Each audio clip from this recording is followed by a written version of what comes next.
Hello, welcome back to my channel. If you're new here, please don't forget to subscribe. Yes, so to the order of the day, I finally edited this long awaited video. I mean, after so many months, I finally edited this video, and this is the pretty cake you are about to see how to make from the very start and scratch to finish. So stay tuned to the end of this video. Now, yes, this is a graffiti cake. As such, we need a lot of tools, yes, and these are some of the things we need for a very great structure for our graffiti cakes. Yes, we have the iron plates, the boards, we have screws, we have rods, we have stoppers. Yes, we have spiral rods like this one here.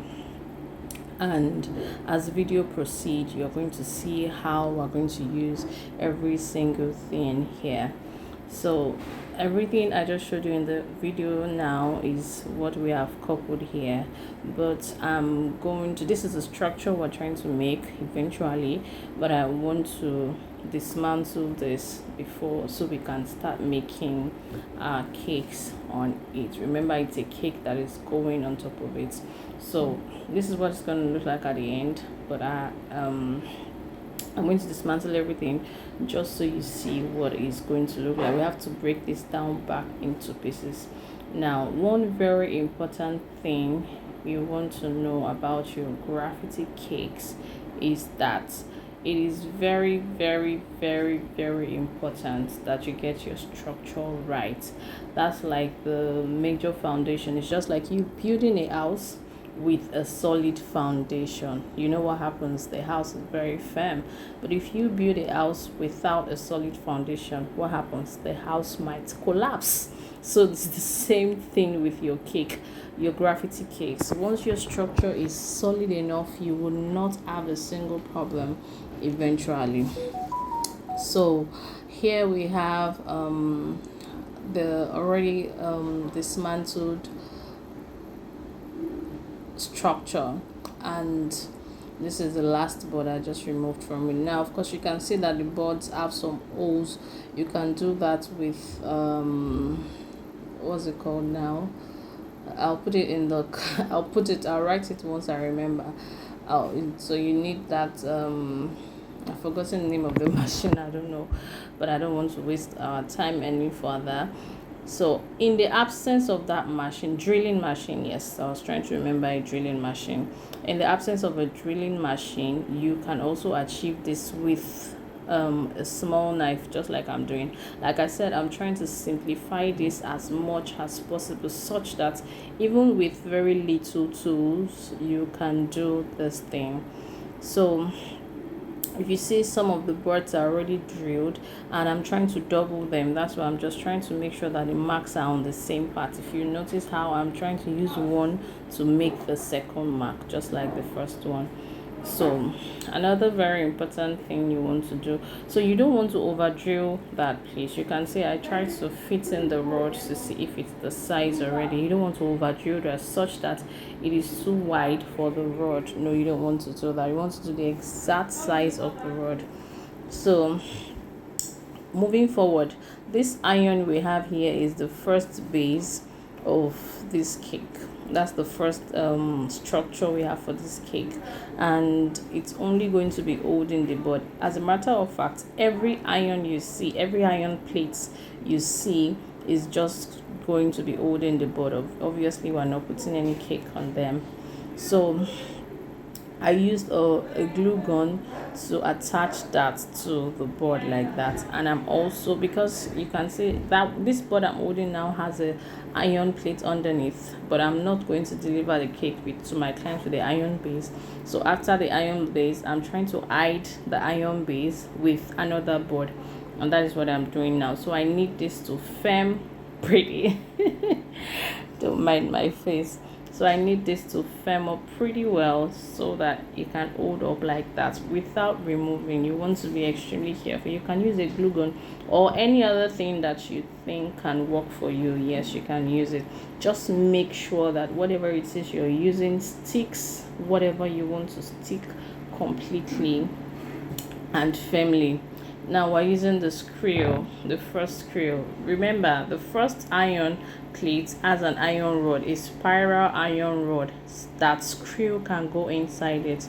Now after attaching the first plate to the board, I'm going to attach the screw first, which is what I did, and then I attached a stopper. Now there is screw and there is stopper. A screw is going to hold down and not make the board move further, and then a stopper is going to stop it from going down further. I'm not sure if I've mentioned that you obviously do need a sensible welder, a welder that knows their onions to help you with this. I think that's the best way I can put it. You need a welder that knows what they are doing, that can interpret whatever you want to do. Now after putting the stopper, you then put another screw on top. So we're screwing from both the base and both the top. The same process for the top and the base. If you zoom into this video, if you look carefully, you will see that there's a stopper stopping the screw from continuing its movement. You need the stopper and the screw. If you check the first video, the first part of this video, you will see both the stopper and the screw. So I'm still trying to build the structure. So this is the second side. I dismantled the structure, so I'm only trying to fix it for you to see that it's not rock science. So I'm still going to dismantle this before I start working on my cake. So but I need you to pay close attention and get the structure first, because once you see how firm that is. It is so firm that nothing is definitely going to shake it. So after we have all the structure like that, I'm going to loosen this again before we start working on our cake. So now I have that structure loosened, and most importantly, or very very importantly, all this iron must not come in contact with your cakes directly. Yes, they can contaminate your cake. They are not health safe for your cake. Reason you have to cover them completely as much as you can, just like I'm doing this now. You want to first use, that's what I use, you want to first use cling film. Cling film is such a strong rubber that it stays and it stays. So I cling filmed the rod, and then if you notice that I tore out some parts, that is the part that the screw will be going through before we can use it, before we can hold it down. So I had to tear out that part. And after using the cling film, I'm still going to go ahead to use my foil to still double wrap again. So we'll get back to that, but first I also need to use my cling film to wrap my iron. I need to use my cling film to wrap my iron plate. So that's the iron plate I removed back from the screw, and I want to wrap it completely. So please, I don't know if you're understanding what I'm explaining, but it is very very important that you understand this structure. Once you understand the structure, then you won't have problem with your with your cakes eventually. Now that's not what I'm using. That's like an edible glue. You can mix CMC in water together, or however you can also use realizing a watery realizing, so that it holds it in place. Now I'm going back to my rod to use the foil to further wrap it, so that eventually everything stays and nothing has contact with your cake directly. None of the ions have direct contact with your cake.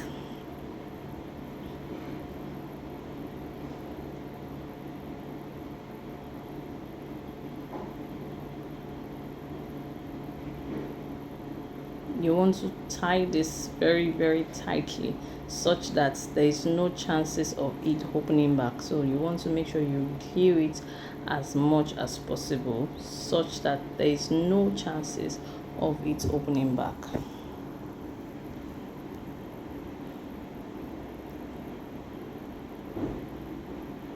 So you have that eventually, and then I would go ahead to still continue that part that I tore out the cling film before. I'm putting the cling film again now, even though I'm still going to remove it, but my cake is going to pass through it first before I remove it.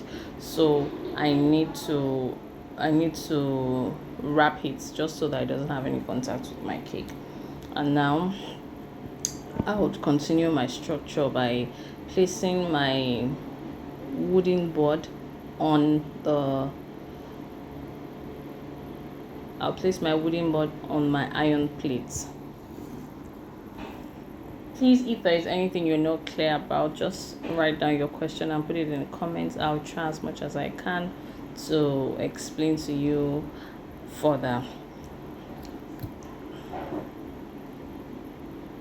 So after doing that, my other structure would go on again to that part, and I'm going to screw it from under. Remember that the screwing is always done in two ways. Yes, you screw underneath and you'd also screw on top of it so that it stays firm. Your screw, depending on the positioning, your screw goes in first. This one on top I'm tying now, the screw goes in first and then the stopper. So the stopper is on the board, on the rubber board. Same thing for the base. The stopper is on the iron plate. I hope you are understanding what I'm explaining. I hope you understand what I'm explaining. Sorry. So there's a little iron screw that is there as well. I'm trying to cover it. You want to cover every single iron that you have on your cake. You want to cover that you have on your, yes, that's going to come in contact with your cake. You want to cover every single thing as much as you can and as tightly as you can, such that it would not lose eventually. So I have the structure done, and I'm just trying to test this plate because eventually I still have to put the first base of the cake before putting that second plate. So before then, I'll just wrap it down just so that I know that I'm done wrapping with foil and all. So it's just the same process with the bigger one I did.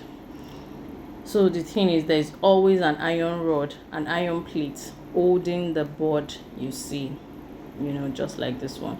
Make sure your iron plate is smaller than your wooden board. Yes, it's also very important that you make sure that your iron plate is smaller than your wooden board.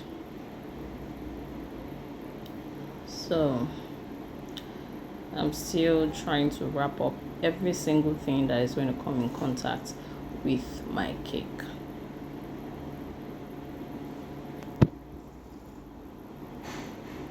So now I'm done preparing the frame for my cake, and I want to go ahead to decorating the main cake now. Now this fondant, we're trying to achieve a marbled cracked effect. So this fondant has been left out for some times, but I find out that it's not even as dry as I want it while I was trying to roll it. So I'm going to set it aside a bit again and try to check my cake, check the sizes, check the height and all that before we continue. So I've seen everything I needed to check with my cake, and I'm putting that aside again while we by the side crumb coats the cake. And my fondant is okay now for me to start designing my cake with. So let's proceed. Like I mentioned, this has been sitting for quite a number of minutes, and it's very dry now. And as I roll it, if you look closely, please pay close attention so that you can see the effect it's giving. Can you see how it's breaking by itself? Yes, that's the effect I want to get. Can you see that effect? Yeah, so we're not doing smooth fondant today. We want to do a crack effect because it's always extremely beautiful, and the design I'm working on is just this is just what the design I'm working on requires. So I'm trying not to rush this explanation. I mean, this is a lot of work. This is a whole lot of work, trust me, because the fondant is really hard already, and you have to get it to be that hard if you want your effect to show just like what you're seeing now. You have to get it to be that hard. So I'm checking the size, and then I'll continue rolling till I get the size and the height and the length of what I need my cake to be in.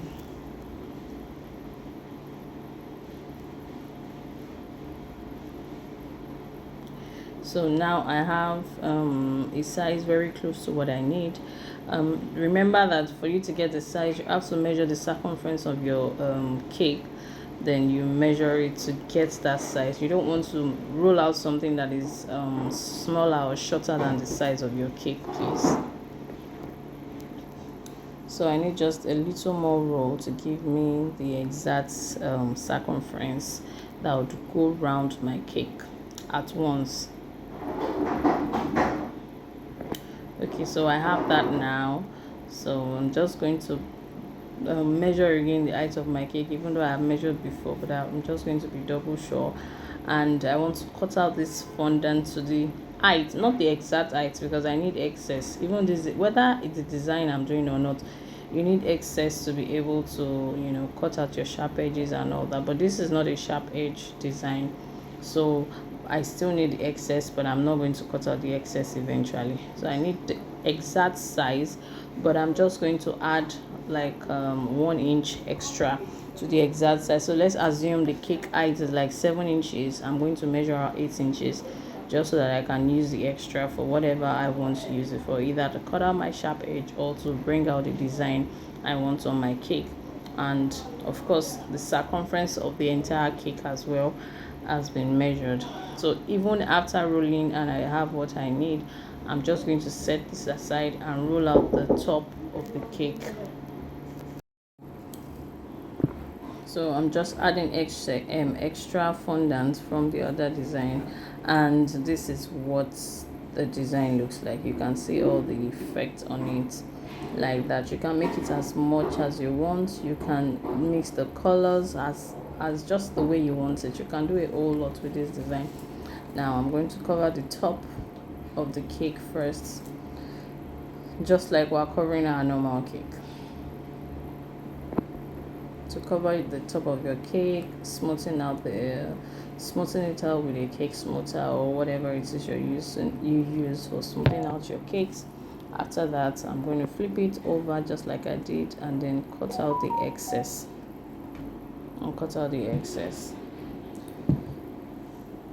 After cutting out the excess, I'll flip back again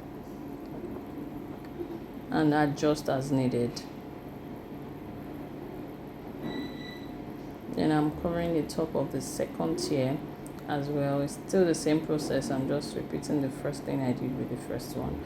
So after that, I would wet the edges of the fondant, not the buttercream. Of course, this has been coated, and then I wet the edges of the fondant, just so that the fondant that is coming on it, you know, the buttercream is going to hold the one on the side, and then the water is going to make the one on the top hold together. So you can see how firm these fondants are to lift and all that. They are already really very dry, and they can easily be used. You want to try to achieve something like this before you continue. So I add that, and I'm just going to cover, just normally try to seal up the back of my cake as clean and neatly as possible.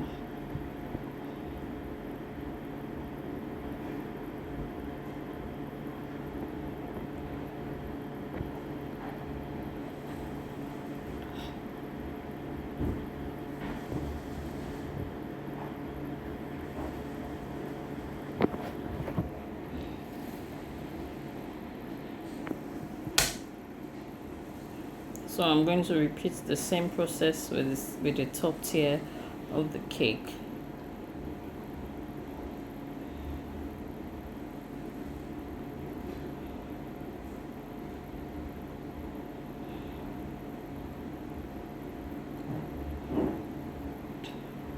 I mean, from this video, from the lifting and everything, you can tell how firm this fondant is. Please, it is very important that you have a very, very, very firm fondant. It is very, very important to make your work seamless, easy, and clean. You need a very firm fondant.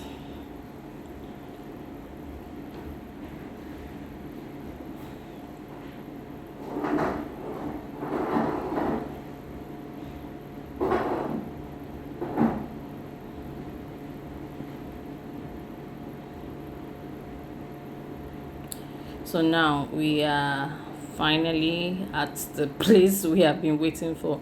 I mean, to want to start our proper structuring now. You want your cake to firm up further a bit before you do this process, please. So after covering the both cakes, now we're going to wear this cake into the structure. We want to wear the cake into the structure. Now, fixing it at first, it wasn't on the perfect side I needed it to be. I quickly lifted it and adjusted it just to the exact position I want it to be in, and adjust everywhere as needed. You can see, because of the design I'm working on, the size of the cake and the size of my board is the exact same size. I'm working with a 10 and 6 inches cake, by the way, so the board is also a 10 inches board.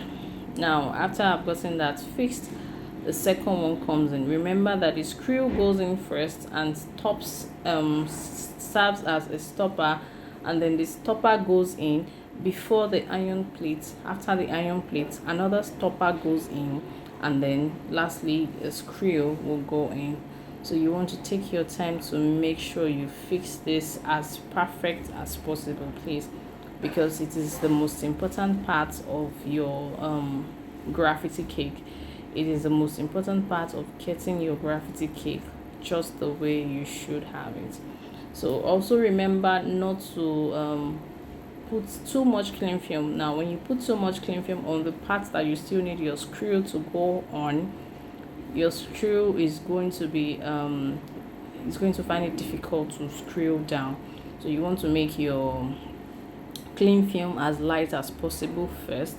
Now, after you add your screw and everything is intact, then you can double your cling film on your iron as many times as you want. Okay, I hope that's clear enough. Sorry, I have a lot of distraction in this video because of the people that were around when I was working on this cake, so just ignore just ignore everything. So I hope you saw what happened there now. So what happened there was that I was supposed to put this board before doing the final screwing, but because I had a lot of distraction, like I said, I didn't do that. So I removed the screw already. In fact, I didn't put the stopper, so I removed the screw and then I put the iron board, the wooden board, and then put the stopper and then the final screw to hold it down. Please, I hope you're following this carefully. Once you follow carefully, you're definitely not going to have any issues repeating this, trust me. Remember that your iron plate adjusts like a carrier for your wooden boards. So now we have that, and I'm going to wear in the second tier just the way I wore the first tier in, carefully on the right spots. Now, eventually I had to adjust this like a couple of times before it stayed the exact way I wanted it to stay. So feel free to adjust as needed. Yes, you can adjust as many times as you want if it's not sitting properly the first time you want to do it. So you can adjust it, you can remove it, you can unscrew, you can do it. Just make sure that you get it perfectly well. So that was like a first tester. Now I've removed it and want to proceed on the other things to do on the cake. Now that's just me putting water on the board so that I need to cover the board of the cake first before I proceed with other things. So put the water, just in case you're wondering how you're going to cover the board because of the iron rod in the middle and all of that, this is just the simple way you're going to cut it. Roll out your fondant as flat as it should be, roll it over a rolling pin, and then look at that. Just make sure you tear out that part when you're trying to pass through the iron. And then make sure you seal it back. Fondant is very pliable to work with. You can seal completely well with water back. Yes, if you have a good fondant, it will seal completely, such that the lines, the tear is not even going to show at all. Yes. So after doing that, you would, cut out the excess as usual, and you have the exact size of the fondant you need on the board.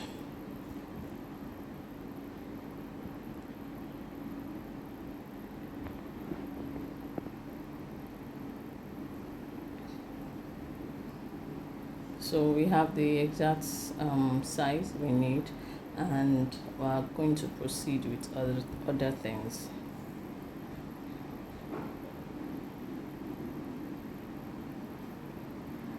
So now I'm going to proceed to designing the cake itself. So the board, that black thing showing underneath, is the board of the cake. Obviously I'm not going to deliver this cake like this. And again, even the design I'm working on, I can as well simply put ribbon on the board, just the way we ribbon our boards normally. But because of the design I'm working on, this is what it requires me to do. So all the leftovers from the covering of the cake I didn't need them together. I just left them on the table to dry further, and then I'm just cutting them into pieces in no particular order. Yes, in no particular order. We're going to arrange this all around the edges of the board.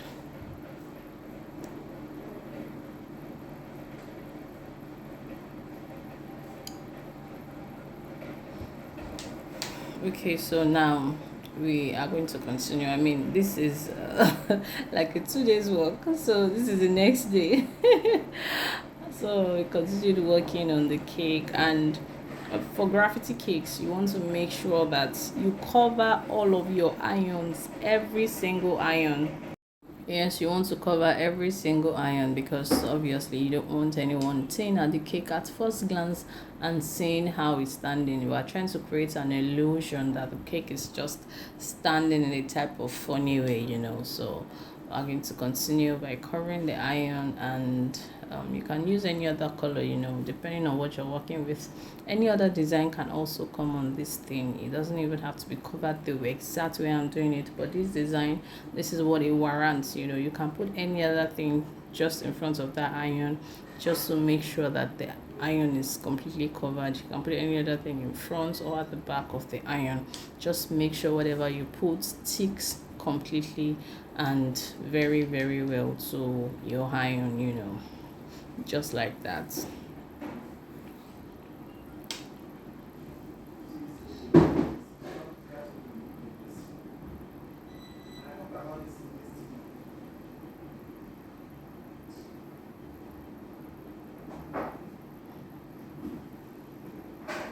So we had cost to remove the cling film that was on that particular part, and then I'm fixing it back again, of course.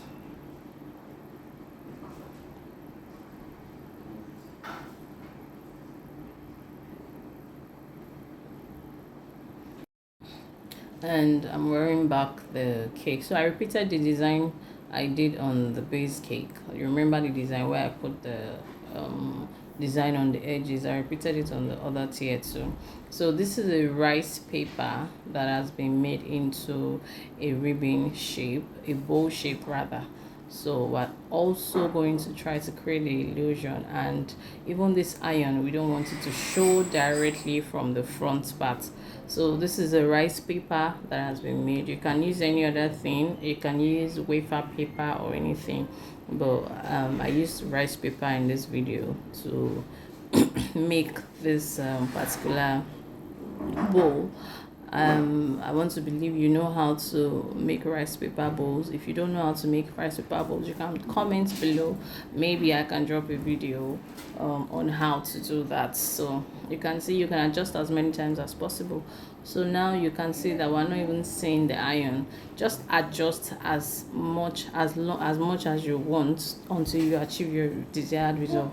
Now I removed back the cake because I want to brush the cake, and I also want to airbrush the bowl as well. So I have to dismantle. I mean, I'm sure that you might have lost count of how many times I have to remove and fix and remove and fix, so you have to continue doing that as many times as possible, just until you achieve what you need to do. So I'm just simply doing airbrush. I just want the colors to be more pronounced and having some darker shade in some area and some lighter shades in some area. So that's just what I'm doing, and I'm using an airbrush machine to help me achieve that.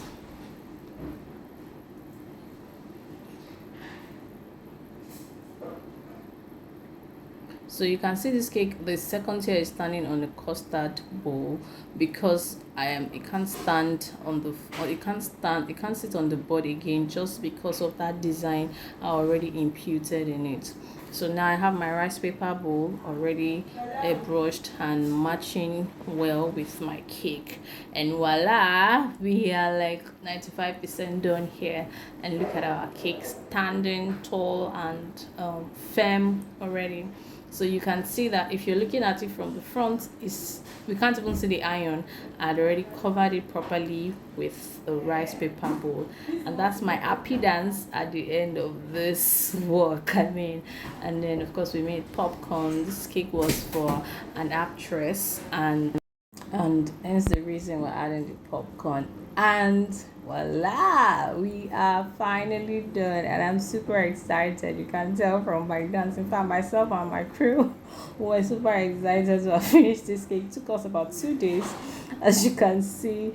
And here is me signing out. Thank you all for watching. I hope you enjoyed watching this video as much as I enjoyed making it for you all. Please make sure you drop a comment about this cake, and let me know if you learned something, and also let me know if you'll be trying this out. And do not forget to subscribe to this channel, like, share, and comment on all of our videos to encourage us make more beautiful educating videos like this one. Make sure you tell everyone that needs to know about this video so that they can also come and watch and learn. Thank you for always. Enjoy the rest of this beautiful video, and do not forget to drop all your questions in the comment section. Yes, I'll make sure I attend to every single one of your questions, one after the other, as soon as I can. Yes, thank you so much for always watching our videos. Do not forget to subscribe to this channel. Tell a friend to tell a friend to tell a friend to subscribe to this channel. Thank you for watching. Always, again, do not forget to subscribe. Bye.